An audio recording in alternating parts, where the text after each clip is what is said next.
할렐루야. 자, 오늘 저는 여러분과 함께 하나님을 어떻게 알 수 있나요? 라는 제목으로 은혜를 나누고자 합니다. 여러분에게 한번 여쭤보세요. 스스로. 내가 하나님을 어떻게 알지?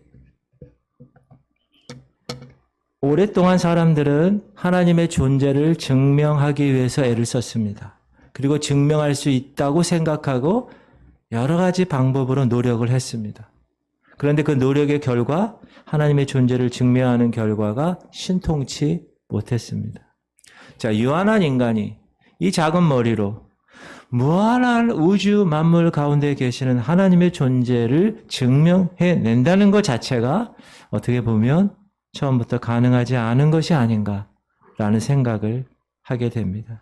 자, 만약에 어떤 사람이 이 하나님의 존재를 증명하는 일을 했어요. 그랬다면 아마도 그 하나님이 참 하나님이 아니든지 아니면 그 사람이 사람이 아니든지 둘 중에 하나일 것이다. 쉽게 말하면 사람이 알아낼 만큼 쉽게 내 머릿속으로 들어오는 그런 하나님은 우리가 믿을 만한 그런 하나님이 아닐 것이다 라는 거예요. 왜 그렇죠? 우리 인간에게는 한계가 있기 때문에 그렇습니다. 사람이 무엇을 공부해서 많이 안다고 하지만 사람의 머리로 무엇을 알아내는 능력에는 한계가 있다. 그 사실을 우리 인간 스스로가 알고 좀 겸허하게 인정하며 삶을 살아야 된다라는 것입니다. 사람이 하나님을 알고자 하는 그 순수한 마음은 우리가 이해할 수 있지만 무리하게 그것을 시도하고 또 그것 때문에 여러 가지 많은 좋지 않은 일들을 발생시키는 것은 참 무한 일이다라는 것입니다. 여러분 잘 아는 임마누엘 칸트라는 철학자가 있어요. 보통 철학자들은 생각하는 게 다릅니다. 똑똑한 사람들이. 제 주변에도 철학과 나온 친구가 있는데 뭐 얘기를 하면 벌써 생각이 달라. 보고 느끼는 방법이 다르더라고요. 그 임마누엘 칸트 같은 그 유명한 철학자도 인간 이성의 한계가 분명히 있다. 순수 이성 비판 그 책이 그런 거잖아요. 우리 인간에게는 한계가 있다는 거예요. 한계가. 그러면 하나님의 존재 여부를 증명할 수 없다라는 결론이 나왔다고 해서 하나님이 안 계시다라고 말씀할 수 있을까? 그거는 아니다. 여러분 우리가 모른다고 해서 존재하지 않는 건 없잖아요. 그렇죠? 마찬가지로 제한된 우리 인간의 이성으로 아는 것만 존재한다. 그건 아니기 때문에 우리가 알지 못하는 것도 얼마든지 존재하기 때문에 인간의 이성으로는 절대자 하나님을 알 수가 없지만 신앙으로는 가능하다. 그래서 많은 사람들이 그 신앙을 통하여서 그 신에게 도달합니다. 그러나 우리 기독교에서는 인간의 힘으로 스스로 하나님은 알 수가 없다라고 단정합니다. 그리고 그것으로 끝나는 것이 아니라 하나님을 알 수 있는 길이 있는데 그 길이 뭐냐? 하나님이 자기 자신을 우리 인간들에게 열어서 보여주시는 계시, 그 계시를 통하여서 알 수가 있다.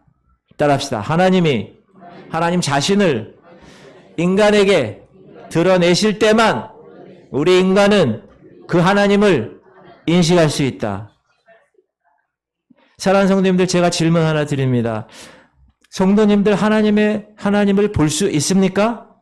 볼 수 없습니다. 그럼에도 불구하고 하나님이 존재하신다는 것을 알고 있습니다. 어떻게 하나님이 존재하고 계시는가? 우리가 우리의 육신의 눈으로 하나님을 볼 수는 없지만 하나님께서 하나님 자신을 우리에게 보여주시면 우리는 하나님을 볼 수 있게 되는 것이다. 그게 계시라는 거예요. 따라해 봅시다. 계시. 이 계시라는 말이 2단, 3단 이 사이비들이 많이 써서 우리가 이 순수한 이 말 자체, 이 좋은 말을 이 기독교에서 정통 기독교 쓰는 것을 좀 이렇게 꺼려요. 그러나 그렇지 않습니다. 이 계시라는 말은 영어의 revelation, reveal, 드러내 보여신다는 거예요. 보여줄 사람이 보여줘야 볼 수 있는 거예요. 제가 항상 얘기하죠. 이 안에 뭐가 있는 거를 여러분은 모릅니다. 그러나 제가 이렇게 여러분에게 보여주면 여러분 아는 것처럼 하나님이 자기 자신을 우리 인간들에게 보여주시는 방법이 두 가지가 있는데 첫 번째가 자연을 통해서 하나님이 하나님을 드러내시는 거예요. 우리에게. 자, 오늘 본문 읽어주신 시편 19편을 보니까 하나님은 하나님 자신을 자연을 통해서 드러내시는 것을 볼 수 있습니다. 우리 1절 한번 읽어볼까요? 시작. 하늘이 하나님의 영광을 선포하고 궁창이 그의 손으로 하신 일을 나타내는도다. 하늘이 하나님의 영광을 선포하고 궁창이 하나님의 손으로 하신 일을 다 나타낸다. 하나님은 피조물을 통하여 자신을 드러내신다는 거예요. 이거를 자연계시라고 이야기합니다. 자, 피조물은 하나님이 친히 만드신 작품입니다. 믿습니까? 태초에 하나님이 천지를 창조하시니라. 우리 한번 읽어볼까요? 네. 제가 그냥 읽어드릴게요. 태초에 하나님이 시작. 태초에 하나님이 천지를 창조하시니라. 예. 하나님께서 하나님이 창조하신 하늘과 땅을 통하여서 창조주이신 그분을 나타내 보이셨다라는 것입니다. 대자연은 하나님의 거울이라고 이야기합니다. 우리가 아까 읽은 창세기 1장 1절 하나님은 천지를 제일 먼저 창조하셨습니다. 자연을 한번 보세요. 우주를 한번 보십시오. 얼마나 아름답고 얼마나 위대한가. 그 자연과 우주의 주인, 그것을 만드신 하나님은 그러면 얼마나 더 위대한 존재인가. 여러분, 요즘 단풍철 그래가지고 사람들이 시키지 않아도 산으로 막 가요. 자연으로 막 놀러 갑니다. 왜 놀러 갑니까? 그 자연의 아름다움을 만끽하기 위해서. 절대자가 있는데 그 절대자가 이렇게 자연을 만들었고 이렇게 가을에는 이렇게 단풍을 내는구나. 하늘만 쳐다봐도 그 하늘을 지으신 하나님을 느끼고 그 하나님을 만나고 그 하나님을 예배하고 그 하나님을 찬양하게 되는 것입니다. 하나님의 백성들 같은 경우는. 자, 하늘의 별을 보면 제가 질문 하나 드립니다, 여러분. 하늘의 별이 몇 개나 될까요? 어렸을 때는 별 하나, 별 둘, 이렇게 별도 세고 그런 나이도 있었는데, 하늘의 별. 여러분, 이 도시에서는 그런 게 잘 안 보이는데, 시골 같은 데 가끔 가서 밤에 딱 보면 저렇게 엄청난 별들이 있습니다. 그런데 하늘의 별을 세 본 사람이 있어요. 호주 국립대학 천문학자가 하늘의 별을 세어봤는데, 우주의 별의 숫자를 계산했는데, 여러분 몇 개인 줄 아십니까? 제가 몇 개라고 말씀드리겠습니다. 자, 이게 몇 개인가 한번 세보십시오. 시작. 7, 오케이. 7에 10에 22승. 제가 더 쉽게 얘기할게요. 7조. 여러분, 7조예요. 7조가 100억 개 곱한 수. 감이 안 오시죠? 이것을 우리가 80세로 수명을 잡으면 태어나면서부터 죽을 때까지 평생 1초에 별을 하나씩 센다고 가정하면 38만 년이 걸리는 숫자래요. 그리고 그렇게 해봐야 우리가 80세에 하나, 둘, 1초에 하나씩 세가지고 80세가 됐어. 그때 25억 한 개 이렇게 센대요. 25억 개. 80세까지가. 근데 이 별은, 이 숫자는 모든 별의 0.83%, 1%도 안 되는 엄청난 별이 있고 엄청난 크기의 우주가 존재한다. 우리가 빛의 속도, 빛이 지구를 몇 바퀴 반 돌아요? 1초에? 7바퀴 반. 여러분 1초 깜빡하면 빛이 지구를 7바퀴 반 돈대요. 얼마나 빨리 돌아 이 속도예요. 그런데 먼 별을 가기 위해서 빛의 속도로 가면 수십억 년 걸리는 거리에 별이 있다는 거예요. 그러니까 엄청난 거죠. 그런데 이 무한하게 큰 우주를 창조하신 그 하나님이 티끌과 같은 먼지와 같은 저와 여러분을 생각해 주셔서 하나님의 자녀를 삼아 주시고 구원해 주셨다는 것, 이것만 생각하면 얼마나 큰 은혜인가. 놀라운 큰 은혜이라고 생각합니다. 이것이 자연을 통해서 하나님을 만나는 순간입니다. 프린스턴 대학의 천문학자 어떤 박사 한 명이 우주의 신비와 인생이라는 제목으로 특강을 했어요. 강의를 다 끝났는데 어느 학생이 하나 딱 와서 질문을 합니다. 박사님, 만일 우리가 사는 지구가 그렇게 엄청나게 크다면 하나님께서 과연 작고 보잘것없는 인간 하나하나에게 이렇게 큰 관심을 가지고 계신다는 사실을 우리가 어떻게 알 수 있습니까? 그렇게 질문했을 때 이 박사님은 창문 너머에 펼친 푸른 하늘을 바라보며 이렇게 대답했답니다. 그건 말이죠. 전적으로 당신이 얼마만큼 하나님을 믿느냐에 달려 있어요. 그렇게 얘기했대요. 우리가 하나님을 어떻게 믿느냐에 따라서 그 광활한 우주를 창조하신 그분이 믿어지느냐 그렇지 않느냐가 결정된 것입니다. 자, 우주 속에 있는 나, 물질적으로는 먼지만도 티끌만도 못한 존재, 그러나 영적으로는 그렇지 않다. 왜 그럴까요? 왜 이렇게 자그마한 인간이 이렇게 하나님의 관심이 있을까요? 하나님께서 따라합시다. 인간은 하나님의 형상으로 지음받은 존재이기 때문입니다. 하나님의 형상으로 지음받았다는 것은 하나님을 닮았다는 거예요. 여러분, 애들 낳으면 애들이 누굴 닮아요?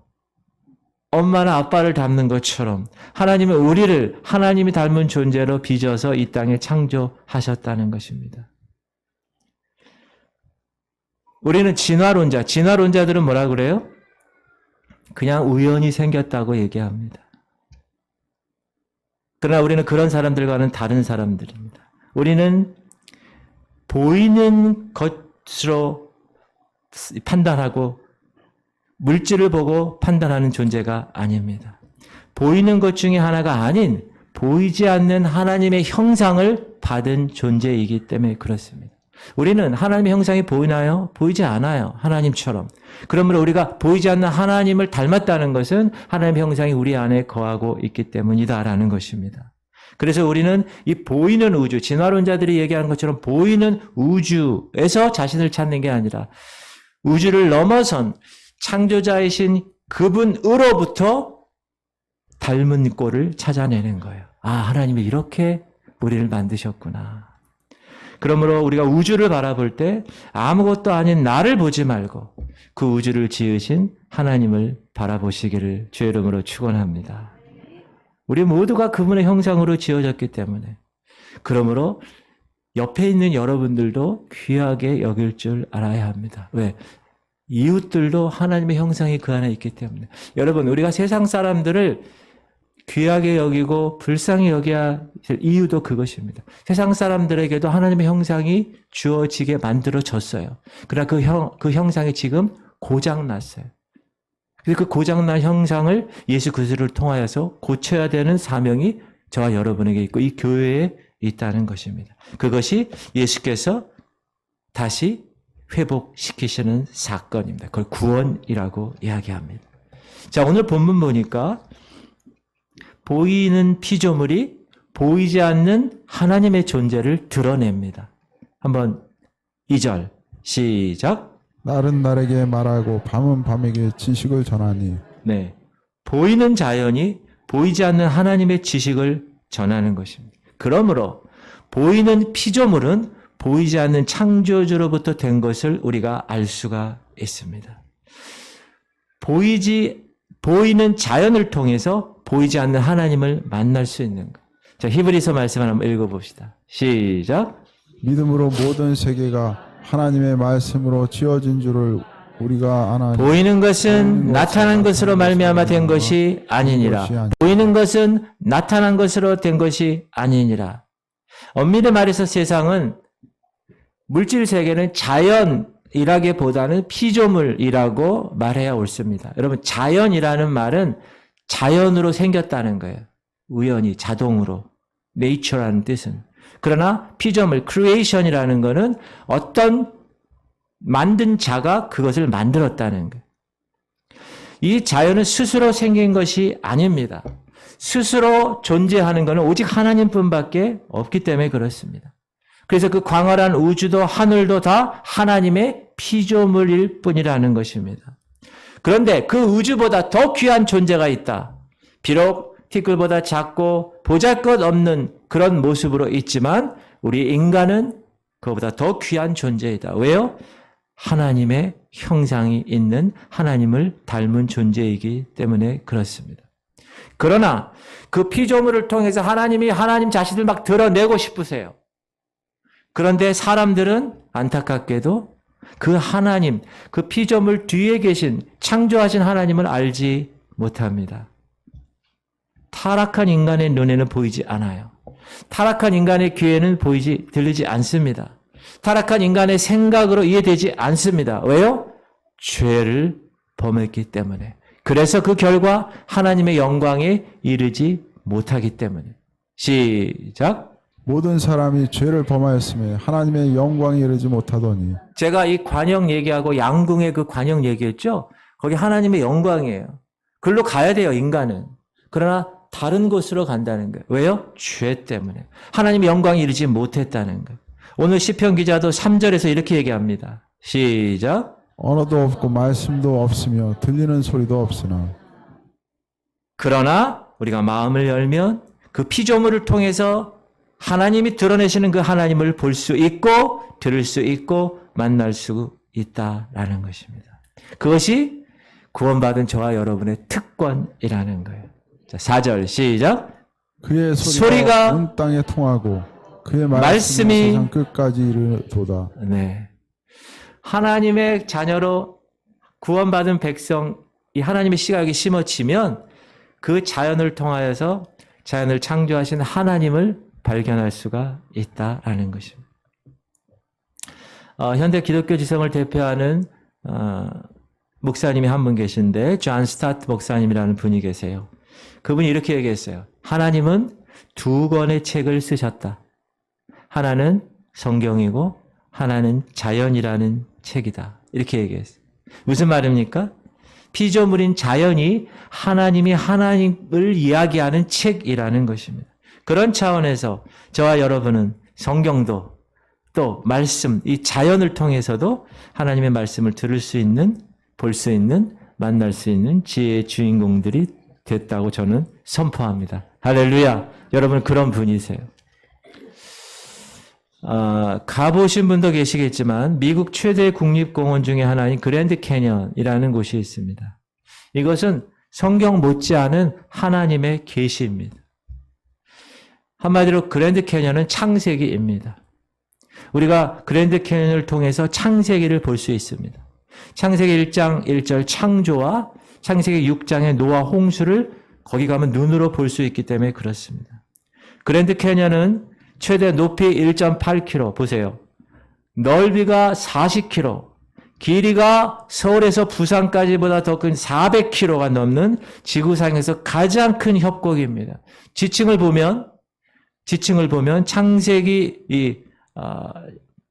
밑에는 창세기 1장의 그 지층이 있고요. 위의 지층은 창세기 6장의 홍수로 쓸려진 지층이 있어요. 우리가 이런 전 지구적인 홍수로 인해서 대격변으로 생긴 이 그랜드 캐년을 볼 때 하나님의 위대하심과 더불어 하나님의 위엄하심을 느끼게 되는 것입니다. 사실 그랜드 캐년은 우리가 봤을 때 야, 너무 좋다라는 생각으로만 끝나는 것이 아니라 하나님의 심판의 현장임을 우리가 알 수 있습니다. 자, 노아의 홍수를 통해서 그 격변기가 생기고 그 심판으로 저렇게 자연의 모습이 생겼다는 거예요. 근데 우리가 지금 볼 때는 어때요? 너무 아름다워요. 소름 끼치듯 위대한데 그러면 하물며 심판 전의 지구의 모습은 얼마나 위대하고 얼마나 아름다웠을까. 그래서 하나님께서 친히 천지를 창조하시고 나서 뭐라고 그러셨어요? 보시기에 좋았더라. 그런데 그 처음에 보시기에 좋았던 그 상황이 지금 어떻게 됐습니까? 다 망가져 버린 거예요. 근데 그것을 하나님이 다시 한번 회복시키는 것이 뭡니까? 그것이 구원이라는 거예요. 노아의 홍수는 심판이지만 노아의 방주는 하나님의 구원이고 하나님의 은혜고 하나님의 사랑이었던 것입니다. 그것이 피조물인 자연이 우리에게 이야기하는, 피조물이 자기 자신을 통하여 드러내서 하나님을 발견하게 하는 귀한 일이다라는 것입니다. 진화론은 만물의 존재가 우연히 생겨서 수많은 시간이 지나서 오늘의 모습으로 진화되었다고 주장합니다.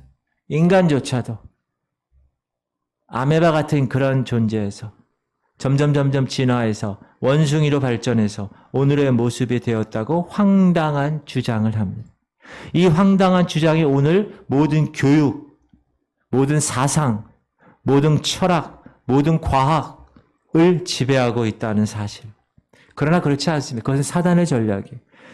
이 세상의 모든 피조물은 다 하나님이 태초에 말씀으로 창조한 것입니다. 그것이 창세기의 사실로 기록되어 있습니다. 여러분, 이 세상의 만물은 시간의 결과로 결정된 것이 아닙니다. 시간이 지나면 진화되는 것이 아닙니다. 한순간에 한 번에 하나님이 창조하신 것입니다. 하나님의 말씀으로 창조한 사건입니다. 인간은 원숭이의 후손이 아니라 하나님의 형상으로 만들어진 존귀한 존재입니다. 인간은 동물 중에 하나가 아니라 하나님을 닮았다는 건 뭐예요? 영적인 존재라는 거예요. 그래서 그랜드 캐니언을 중심으로 여러분 창조과학회라고 있어요. 한국 창조과학회. 그 과학회 그 놀라운 과학자들이 다 크리스찬들이 그 여러 지금 현재에 있는 이 지구상에 있는 것들을 가지고 어떻게 하나님을 증거하는지 우리가 공부도 하고 그러는데 유튜브 같은 데 보면 여러분 창조과학회 한번 쳐보시면 피조물을 통해서 살아계신 하나님을 만날 수 있는 기회가 있어요. 여러분 한번 보시면 좋을 것 같아요. 자, 태양. 여러분 태양 하나만 가지고도 하나님의 위대하신 영광을 우리가 알아차릴 수 있습니다. 오늘 본문 보니까 시작. 하나님이 해를 위하여 하늘의 장막을 베푸셨도다. 해는 그의 신방에서 나오는 신랑과 같고 그의 길을 달리기 기뻐하는 장사 같아서 하늘 이 끝에서 나와서 하늘 저 끝까지 운행하며 그의 열기에서 피할 자가 없도다. 제가 태양을 보여드릴게요. 여러분 저 태양 해 보세요. 해. 저 해를 보면 하나님을 떠난 죄인들은 저 해가 없으면 죽는 줄 알고 저 해를 어떻게 해요? 신으로 모십니다. 하나님을 모르는 사람들은 예외 없이 모두 태양신을 섬겼습니다. 이집트, 애굽의 신 라, 그 라라는 신이 태양신입니다. 그러나 하나님을 믿는 사람들은 태양을 섬기지 않습니다. 태양을 만드신 하나님을 예배하고 섬깁니다. 태양을 볼 때마다 그래서 하나님을 발견합니다. 하나님께 감사하고 요즘같이 좀 이렇게 을씨년스러운 날씨가 되면 사무실에서 이렇게 있으면 햇볕이 이렇게 착 쬐잖아요. 그럼 얼마나 좋은지 몰라요. 그건 뭐라요? 하나님 감사합니다. 하나님을 찬양하고 태양을 볼 때마다 하나님을 기쁘시게 하는 삶을 살아갑니다. 태양과 태양계를 둘러싼 우주는 지구를 위해 존재하고 지구는 인간을 위해 존재합니다. 저와 여러분을 위해 존재합니다. 왜 그렇게 인간이 중심이 되었다고요? 우리 인간에게 하나님을 닮은 형상을 하나님께서 부여하신 그 유일무이한 존재가 인간이기 때문에 그렇습니다. 여러분 리더스 다이제스트라는 잡지가 있어요. 크리스찬 잡지인데 이 잡지에 어떤 과학자가 글을 올렸어요. 과학자가 하나님을 믿는 7가지 이유. 그 중에 이런 내용이 있습니다. 자, 지구가 여러분 우리가 사는 이 지구가 똑바로 서 있지 않고 이렇게 기울어져 있어요. 몇 도로 기울어져 있어요? 써 있죠 여기. 23.5도로 비스듬히 기울어져요. 우리가 중고등학교 때 저거 배웠잖아요. 그렇죠? 근데 만약에 우리가 이 지구가 이렇게 23.5도로 기울어지지 않고 똑바로 서 있으면 바다에서 증발한 수증기가 남북극으로 몰려가지고 땅은 완전히 얼음 덩어리로 덮여버릴 거라고 이야기해요. 과학자들이. 그래서 이 바다의 깊이와 달과 태양의 거리와 태양의 온도와 지구의 속도와 이 모든 것들을 다 하나님께서 다 거기에 안성맞춤으로 정확하게 맞춰서 계산돼서 그렇게 하시는 것이라고 이야기를 하는 거예요. 여러분, 우리가 가끔 다큐멘터리를 보면 이 동물의 본능에 대해서 놀라운 것들을 발견하는데, 여러분, 유럽에 사는 뱀장어들이 있어요. 그 뱀장어가 이제 점점 커가지고 수만리 바닷길을 가로질러서 저 반대편 바닷가에 있다가 거기서 알을 낳잖아요. 그럼 이 뱀장어 아래 이 뱀장어 새끼들이 어떻게 한다고요? 다시 자기 엄마가 살 때 그쪽으로 온대요. 연어도 마찬가지고, 연어도 여러분 우리가 잘 아시다시피 자기가 부화한 곳에 가서 다시 가서 알을 낳는. 우리가 그걸 보면, 야, 저거 연어에게 교육시켰을까? 뱀장어에게 교육시켰을까? 아니라는 거죠. 그것은 하나님이 그렇게 이야기하시고 DNA에다가 넣으셨기 때문에 그런 겁니다. 여러분, 딱따구리. 이 딱따구리가 이 나무를 쪼아대는데 1분에 수천 번 부리로 나무를 쪼아댑니다. 그런데도 딱따구리는 멀쩡합니다. 왜 그러냐? 딱따구리의 이 두개골과 이 턱이 모든 충격을 흡수하도록 만들어졌기 때문에 그렇습니다. 딱따구리에 혀가 있는데 평소에는 이 코 속에 숨겨져 있다가 나무에 벌레가 딱 있으면 쫙 30cm 이상 길어져서 먹이를 먹는 거예요. 자, 하나님은 작은 미물에게도 하나님의 위대한 신비를 숨겨 놓으셨습니다. 우리가 이렇게 본능, 이 동물들의 이 본능을 보면서, 야, 하나님의 위대하신 그 놀라운 업적을 우리가 알 수밖에 없다. 그쵸? 식물도 마찬가지. 야, 하나님 어떻게 저렇게 만들어요? 태양을 통하여 광합성을 하고 그걸 영양분을 얻어서 뿌리를 얻어서 어떻게 저런 시스템을 만드셨을까? 참 하나님 놀라운 분이다. 라고 이런 자연 계시를 통해서 우리는 하나님을 보고 하나님을 듣고 하나님을 만날 수 있다. 그런 차원에서 하나님이 심판하시기 전의 자원은 얼마나 놀라웠을까. 그리고 하나님은 저와 여러분에게 그 심판 전의 모습, 그 하나님의 형상을 회복되는 모습으로 우리를 인도하셨다라는 거예요. 그래서 우리는 얼마나 귀한 존재인지 몰라요. 여러분 정말 귀한 존재예요. 여러분 그거 아시죠? 우리 옆 사람에게 한번 얘기하겠습니다. 당신은 너무 귀한 존재야. 네. 근데 표정이 별로 안 좋으신 것 같아요. 특히 남자분들. 자, 그러므로 우리가 자연을 볼 때마다 하나님을 발견할 수 있어야 합니다. 하나님을 기뻐해야 되고 그 자연을 통해서 하나님을 예배할 수 있어야 합니다. 풀 한 포기, 나무 한 그루가 우리의 삶의 기쁨이 되고 하나님을 발견하는 놀라운 은혜가 되기 때문에 그렇습니다. 그러므로 자연이 하나님의 피조물이고 하나님이 나타나는 도구가 되기 때문에 자연을 보호해야 합니다. 여러분, 그래서 크리스찬들이 자연을 보호해야 돼요. 자연을 숭배하는 것이 아니에요. 숭배하는 차원이 아니라 자연을 보호하고 그 자연을 잘 유지시킬 수 있게끔 하는 것. 가장 위대한 자연은 인간이기 때문에. 그러므로 여러분이 인간을 귀히 여겨야 되는 것입니다. 하나님께서 이렇게 창조 질서를 따라 광물, 식물, 동물 이렇게 지으신 이런 모든 것들 그것을 따라 살면 원래 여러분 창조 질서를 따라 살면 복을 받게 돼 있어요. 근데 그 창조 질서를 무시하기 때문에 힘들게 된 것입니다. 이렇게 저와 여러분에게 믿는 자들에게는 이 자연이 하나님의 거룩한 통로, 하나님을 만날 수 있는 통로가 된다. 그러나 믿지 않는 자들에게는 그 자연이 하나님 대신 숭배하는, 섬기는 대체물이 되고 만다. 사랑하는 성도님들, 여러분은 하나님으로 인하여 그 자연을 놀라운 그 느낌과 그 경외함을 가지고 하나님을 발견하실 수 있는 여러분 되시기를 주의 이름으로 축원합니다. 두 번째는 하나님이 무엇을 통해서 하나님을 드러내시는가? 말씀을 통하여 드러내세요. 말씀을 통하여. 그래서 여러분 하나님을 알고자 하면 어떻게 해야 됩니까? 하나님의 말씀을 알아야 돼요. 따라합시다. 하나님의 말씀을 알아야 한다. 할렐루야. 그것이 여러분이 하나님을 아는 방법이에요. 근데 오늘 본문 보니까 하나님의 말씀에는 6가지 능력이 있다고 그래요. 첫 번째는 영혼을 소생케 하는 능력. 자, 영혼을 소생케 한다는 것이 무슨 말입니까? 죽었던 영혼을 살려내신다는 거예요. 이거는 우리가 신학적으로 뭐라 그래요? 거듭났다 그래요. 구원받았다 그래요.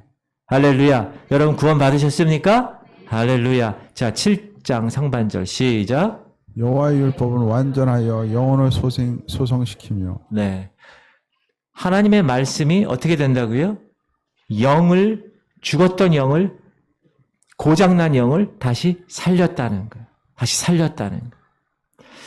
우리가 하나님의 말씀을 바로 옆에 갖고 있으면서도 이 귀한 말씀의 중요성을 모를 때가 너무나 많이 있다. 그냥 지나치는 거예요. 성경이지. 이렇게. 자, 어떻게 제가 비유를 들면 여러분 잘 아는 저 오른쪽에 있는 사람이 키 큰 사람이 누구냐 하면 미국 농구 스타 마이클 조던이라는 사람이에요. 저분이 결혼식 하기 위해서 라스베이거스에 갔을 때 결혼식을 딱 하려고 이렇게 딱 섰어요. 그때 주례자가 예식을 다 마치고 마지막에 이랬대요. 당신 키가 얼마큼 됩니까? 그러니까 어느 정도 됩니다. 그랬더니 혹시 당신 농구하는 거에 대해서 관심이 있습니까? 그런데요. 왜 그러십니까? 키가 크니까 농구하면 성공할 것 같아요. 이렇게 얘기했대요. 여러분 이게 무슨 얘기예요? 주례자가 농구의 대스타를 알아보지 못했다는. 자, 오늘날 많은 사람들이 이 주례자처럼 하나님의 이 거룩한 말씀, 이것을 정확히 알 수 없고 정확히 모른다는 사실을 지금 빗대는 이야기입니다. 그냥 주례자처럼, 그냥 성경에 기록된 군중들처럼 예수님에 가까이 있긴 있어. 그러나 그 예수님이 어떤 분인가를 이해하지 못하는 사람이 너무나 많다. 여러분, 예수님은 어떤 분이세요? 예수님은 죽었던 나사로를 살리신 분이에요. 마른 뼈들을 다 살리셔서 거대한 군대로 바꾸실 수 있는 분이시라는 거예요. 그런데 그분을 우리가 알지 못해. 성경은 갖고 있는데도 그냥 군중들처럼 그냥 예수님은 보기만 하지 그 예수님이 어떤 분인가. 그 결혼식의 주례자처럼 그 앞에 있는 사람이 누군가도 모르고 사는 삶을 살지는 않는가. 사랑하는 성도님들, 하나님이 우리에게 진리이신 예수님을 허락하셨습니다.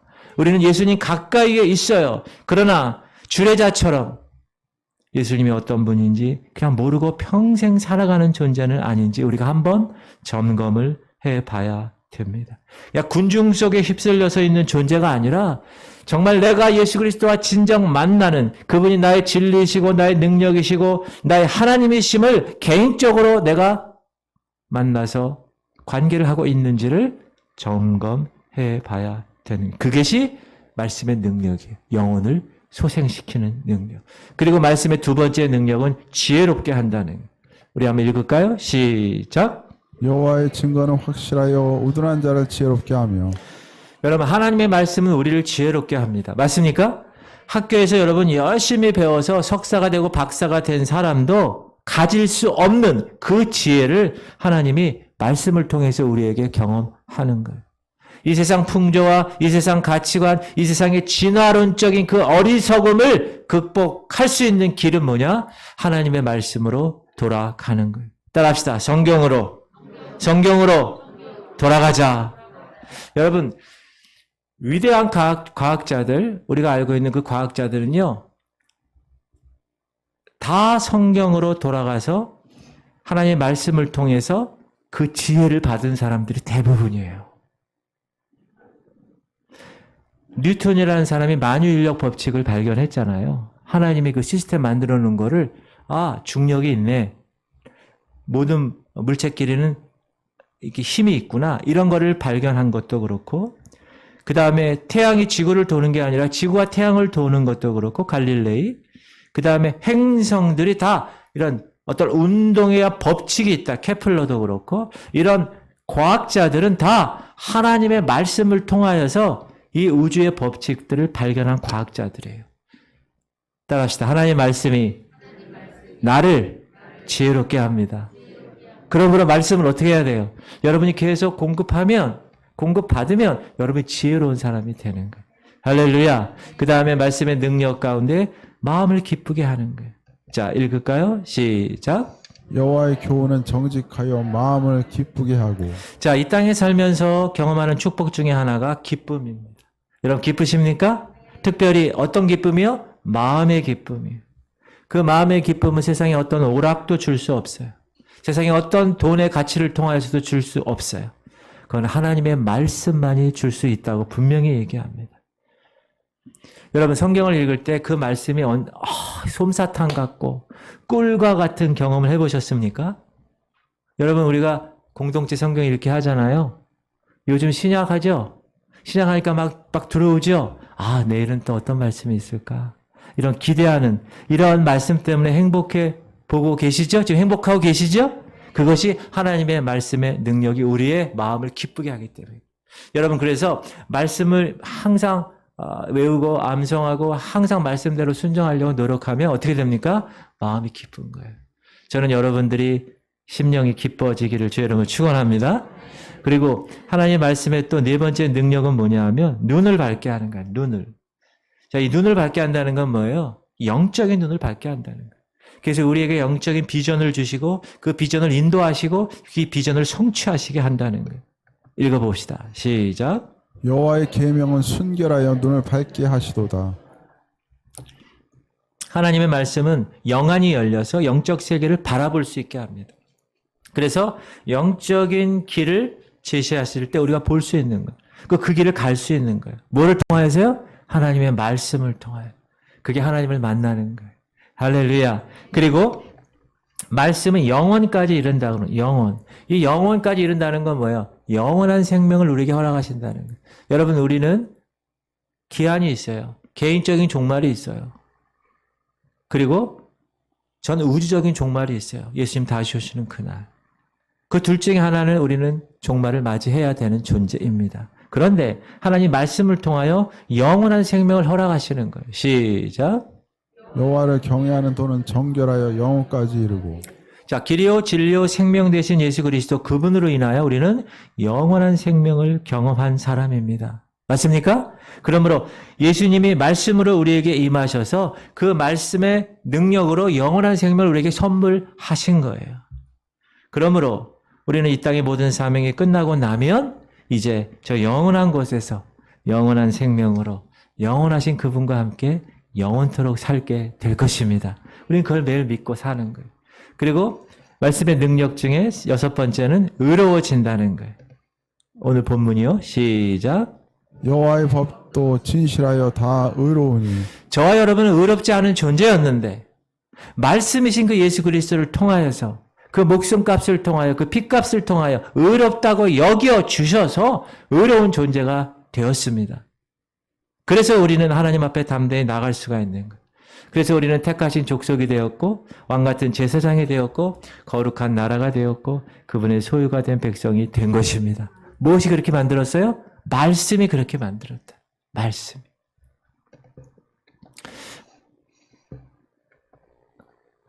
한 원주민이 선교사를 찾아왔어요. 왜냐하면 선교사가 그 원주민에게 성경책 하나를 줬거든요. 근데 어느 날 그 원주민이 키우는 사냥개가 이 성경을 막 냄새 쿵쿵 맡더니 막 찢어서 다 먹어버렸다는 거예요. 그러니까 이 원주민이 선교사한테 너무나 미안하고 그래서 선교사님을 찾아가 선교사님 너무 죄송해요. 우리 집 키우는 개가 사냥개인데 성경을 다 찢어서 다 먹어버렸어요. 죄송합니다. 그랬더니 선교사 한 분이 괜찮습니다. 제가 성경 하나 더 드릴게요. 딱 드리려고 그랬더니 이 원주민이 이렇게 얘기했대요. 사냥개가 성경책을 다 망가뜨린 것보다 성경책이 저희 집 개를 망쳐 놓았어요. 무슨 말입니까? 성경책이 어떻게 당신의 사냥개를 망쳐버렸다니요? 이 성경을 먹기 전까지는 우리 집 개는 정말 사냥 하나는 기가 막히게 하는 사냥꾼, 사냥견이었거든요.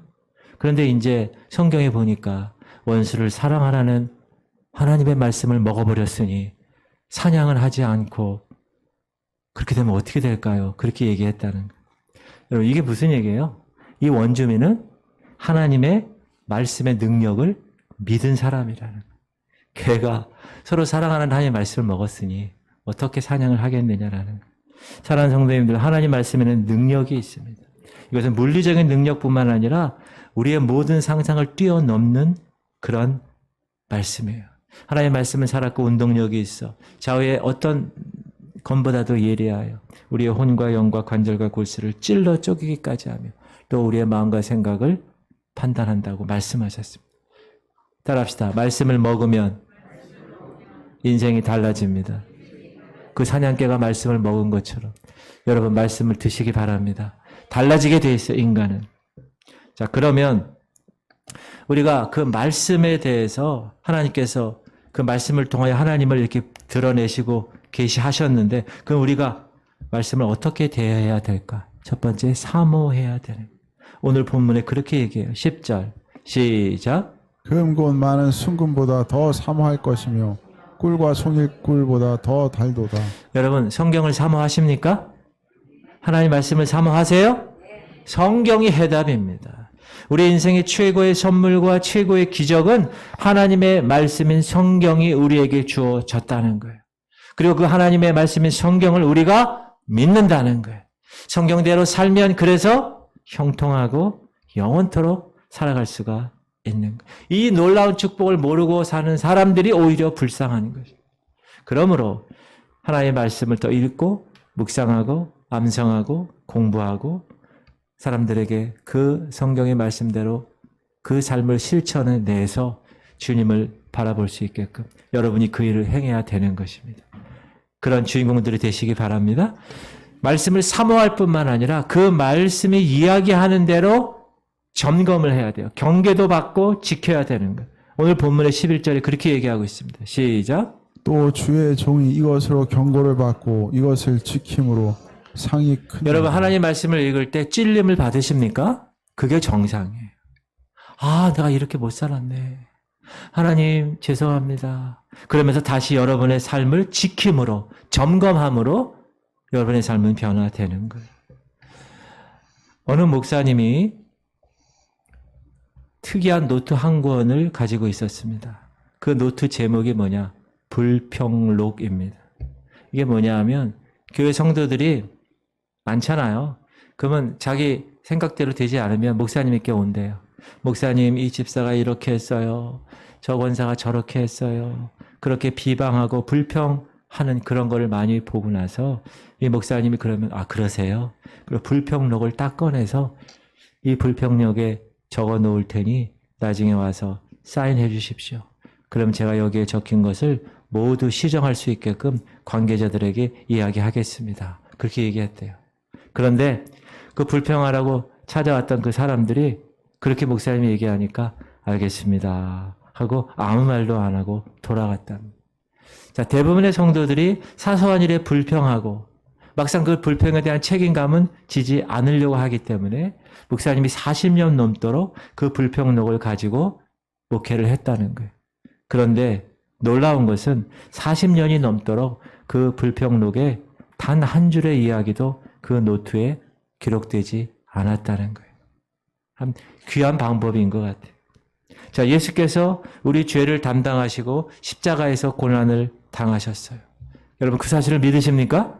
그럼에도 불구하고 우리는 어떻게 해요? 불평하고 원망하는 일을 행한다는 예수 그리스도의 그 희생과 그 순종함, 하나님 아버지에게 순종해서 십자가를 지은 그 죽음의 길을 선택해서 가신 것을 우리가 알고 기억하지만 우리 생활에서 일어나는 삶을 보면 불평과 비방이 있다. 그것을 몰아내야 된다.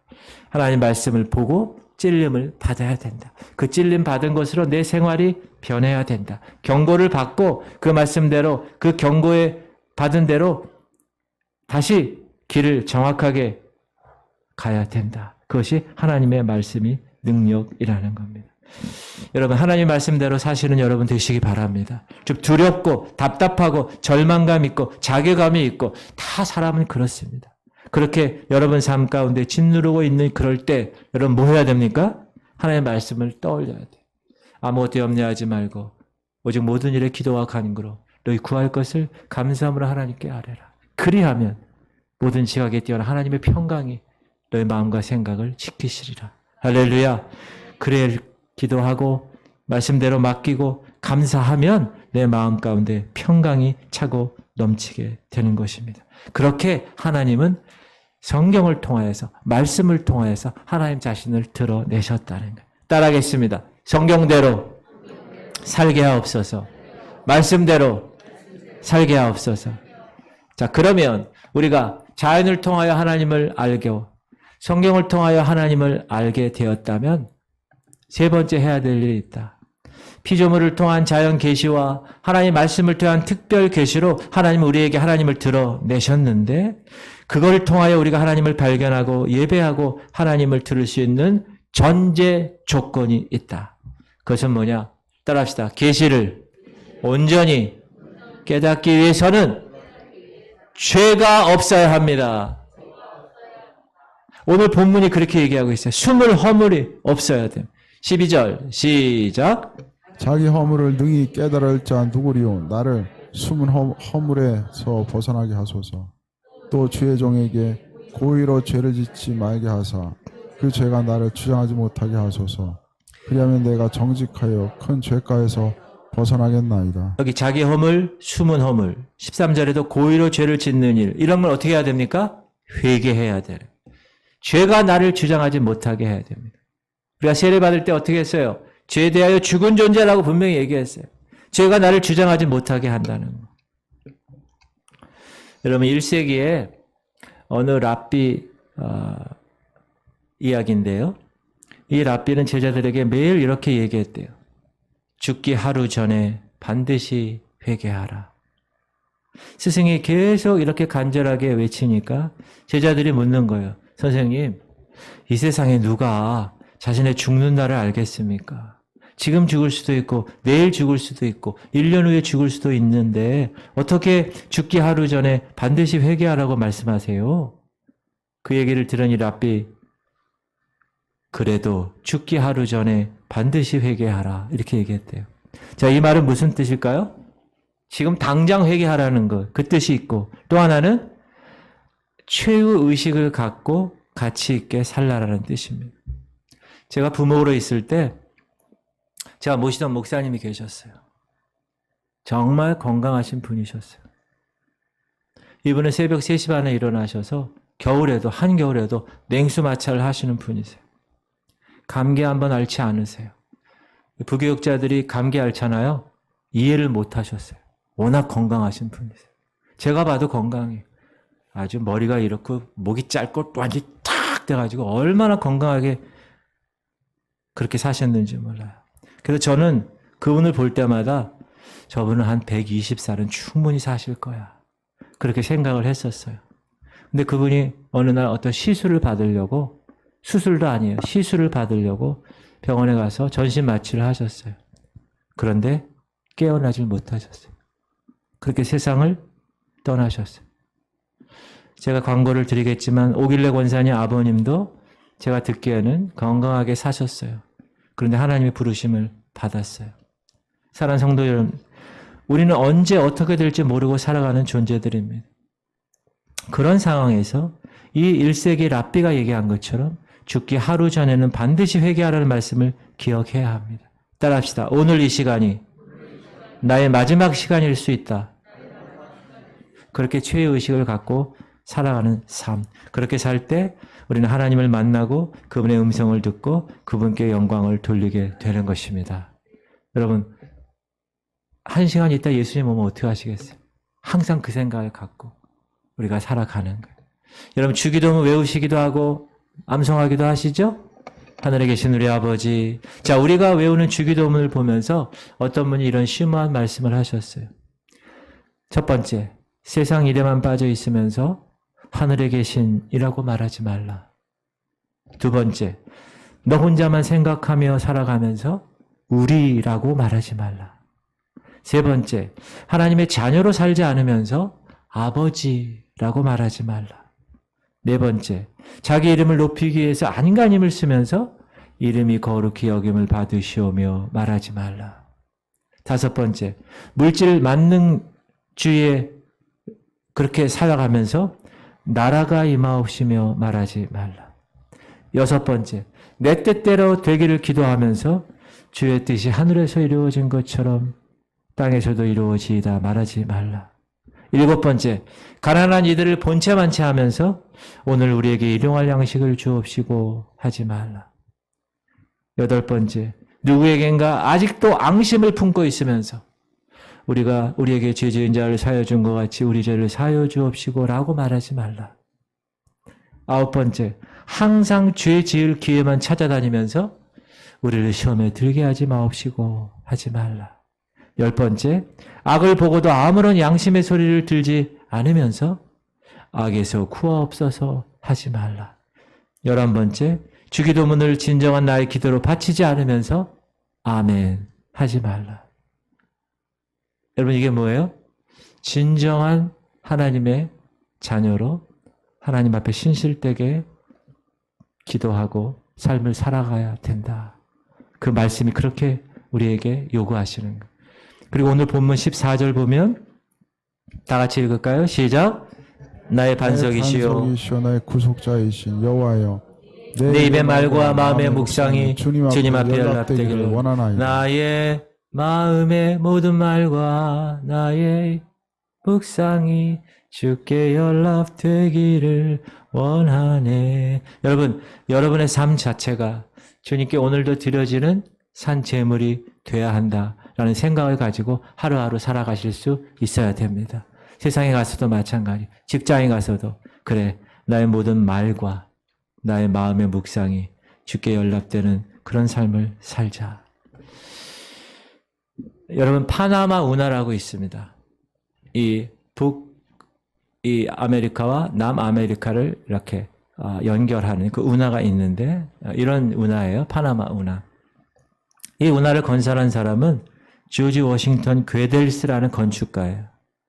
근데 이 파나마 운하를 건설하기 위해서 이 사람이 기후와 토양과 수질을 심도 있게 연구했어요. 그리고 이 운하 건축에 착수했어요.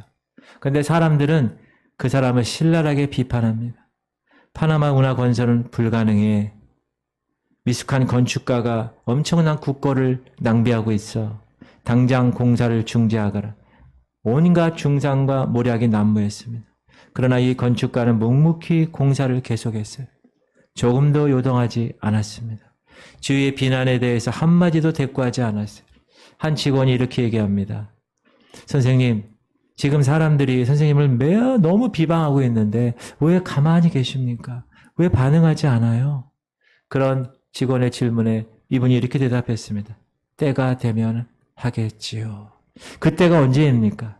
그때 이 게달스라는 건축가는 이렇게 얘기합니다. 운하가 완공된 후입니다.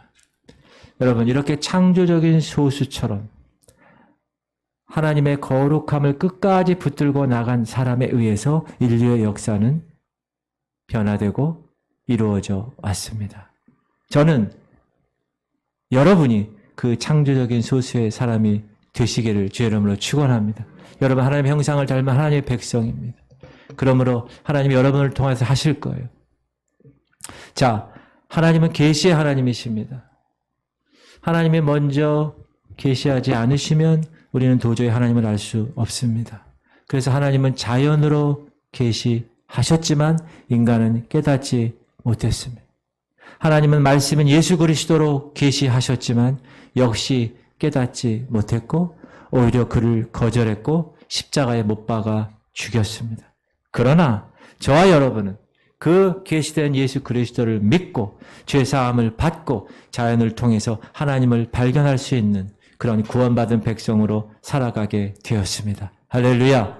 그러므로 우리에게는 이 하나님의 자연 계시와 특별 계시의 체험이 매일매일 우리의 삶 가운데 필요합니다. 그러므로 말씀이신 그 예수 그리스도를 매일매일 묵상하시고 이 교회에서 주의 사명을, 이 거룩한 가정에서 주의 사명을 감당하시는 계시의 백성들 다 되시기를 주의 이름으로 축원합니다. 할렐루야.